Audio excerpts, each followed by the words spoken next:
Okay, hold on. Okay. Name, if you want. Do you want? Andrea Cartwright. Nice.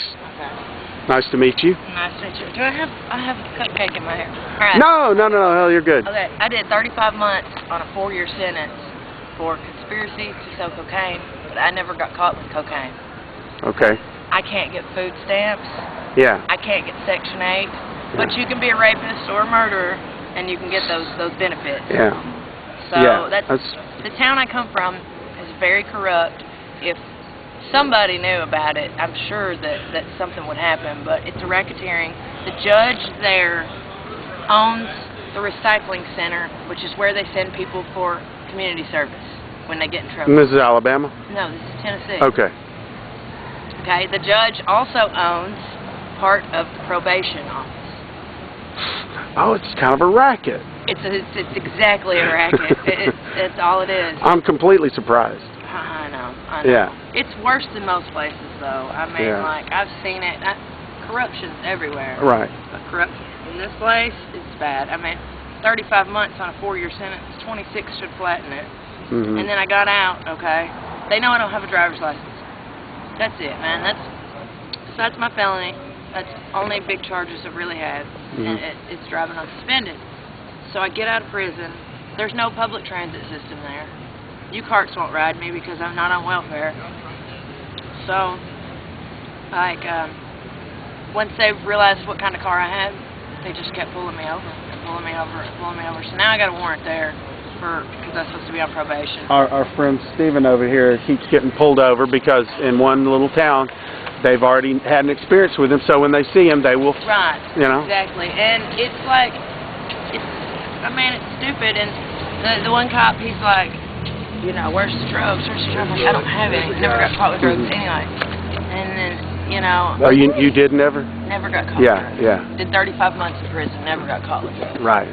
And the cop's like, you're out here every night doing the worst thing you could do, driving. You could hurt somebody. You could kill somebody. I'm like, somebody is probably getting their doors kicked in on their house right now. And actually, there was the next day after I got my car impounded the first time, there was a thing in the paper, a home invasion happened right at the same time that they were busy pulling me over. Yeah. So that's why I'm here now. Yeah. I start school January 11th if I can get the money. I mean, I know I get a Pell Grant or whatever, but that's great. if I can get the money to come. Congratulations. Thanks. So the police here in Birmingham, are they? They haven't really got my number yet. So one thing I do want to say about the Tennessee. Yeah, go ahead. The Tennessee Department of Corrections spends more money on treating the prison, like medical. You go to prison, I mean, like they're gonna take. If you have hepatitis, they're gonna put you on interferon. If you like, I needed a hernia surgery. And what does that do? I mean, it just amazes me that all the money that they can spend, like, they send minor drug offenders to prison, and then take care of any kind of surgery or any kind of medical needs that they have, and they're spending the money on that. It's a racket, like you said. It's that's what it seems to me, is that they need for the system to continue on as it is, and if things get worse, that's only better for the system. Right. Well, they come in on me. Dude let him in, and I said they were just tripping, and I didn't know. I thought I might have really done something because I've done some stuff and not got caught for it. They're like, "We got a warrant for you." Yeah. I'm like, and they kept saying, "What do you want?" I was asleep. I was passed out drunk on the couch. Like, "What do you want?" I said, "I'm on the couch, motherfucker." So they throw me up against the wall. Now I said, "How do y'all expect to lower the recidivism?" They said, "Whoa, whoa, whoa, hold on. What the fuck is recidivism?" I'm like, well, duh, it's the rate, you know, and they're the like, cops? Yeah, and he said, we don't give a fuck about the recidivism rate. Of course not. But that's they what they're figure supposed to be doing, you're though. On a roll.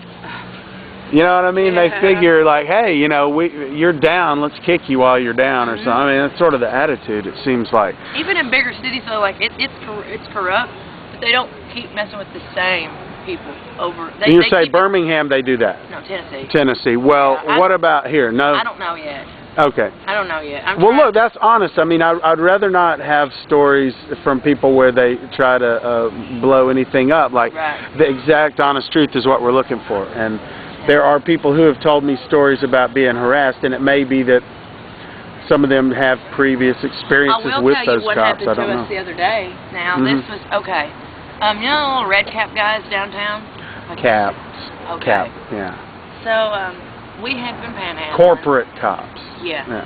So we see this cap guy following us, man. Mm-hmm. I'm like, and so I finally caught up to, like, because he was, we had a squat down there. It's not our squat, not my squat. My friend has a squat down there, but Yeah. I'm like, are you following us? He's like, yeah. God. And then that Freddie girl, you met her last week. Yeah. She started going off on him, so I had to leave because I thought he was calling the cops. So all we did was dig some Chinese food out of the trash and panhandle a little bit. Well, And he followed us, for blocks. you're in a target group. Yeah. People who are on the street are in a target group, you know. I mean, if you are black, you can have a house, you're still in a target group, right? Right. I mean, but there's people don't understand about people like Mexicans, like me other though, and I'm not Hispanic. saying that I'm targeted, but I am. It's just the same as racial profiling for Yeah. me, like with having tattoos on my face. Absolutely. And it's being the a same thing. woman, you're targeted by men as well in a different way. I don't mean all of them, Yeah, but I mean well, the yeah. ones who Yeah, the most ones of them. who are going to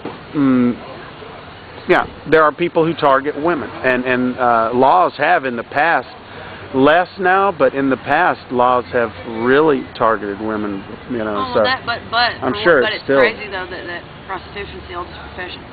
yeah, No, does too much. yeah. It's allowed. It's Pretty allowed, much. but it's like this. It's like everybody has to be corrupt. You know, like if you're doing something illegal, that's fine. If we want you, we know what to get you on. Mm-hmm. You know what I mean?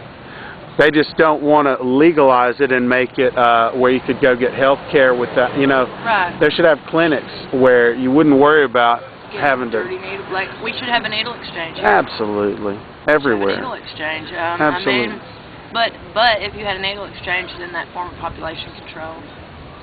I think it's a lot of it's. It could population. be. I don't know. You never know. It could be.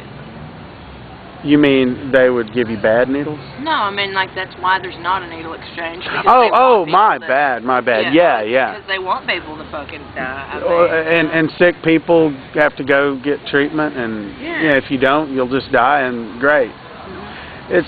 it's what some people call neo-Darwinism. I mean, I don't really agree with the term the way it's used, but the idea that thinning the herd out, the weak ones should go, that kind of thing. I'm also labeled, like when I went to prison, they take pictures of all your tattoos. Mm-hmm. I'm also labeled as a suspected gang member because I have an anti-Nazi tattoo on my leg. Yeah. Again. So, like, I get classed differently. So that means, like, I have to... So you're supposed to be an anarchist or a commie or something because of that? They think I'm a shark skin, which are skinheads against racial prejudice, which I'm not. I do know a lot of shark skins, but I'm like, who likes Nazis? I mean, They're just like, Nazis. But they're like that. They said I was picking them as a specific group to target, so that makes me a gang member. I'm a gang member. Oh my God. Yeah, and that follows me like the rest of my life now. You're a member of the anti-fascist gang. Right. That's a lot of people.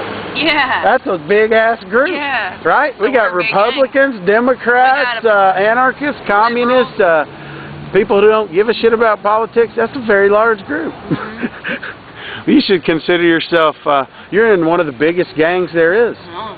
Yeah. I've got people that got my back. And so the cops, I guess they sympathize more with the Nazis, some of them. They are Nazis. Last time they arrested me, because they kept arresting me, I was drunk, so I'm like walking in, like 88, 88. So I'm like, are you marching me to the showers now? I just snapped out. They took me to county. It was a PI. Like, I had actually finally got someone else to drive my car. They knew that I couldn't drive. Yeah. They pulled us over anyway. Mm. They're like, we need you to step out of the vehicle. I'm like, I don't have to step out of the vehicle. Where they pulled us over was in my Bell Bonson's back parking lot. When I stepped out, they said, now you're drunk in public. Now we're taking you. Your car's an impound. See, that's why I don't have a car. So. Oh, really? Yeah. They impounded it. Yeah, they impounded it, and I need $300 to go get it.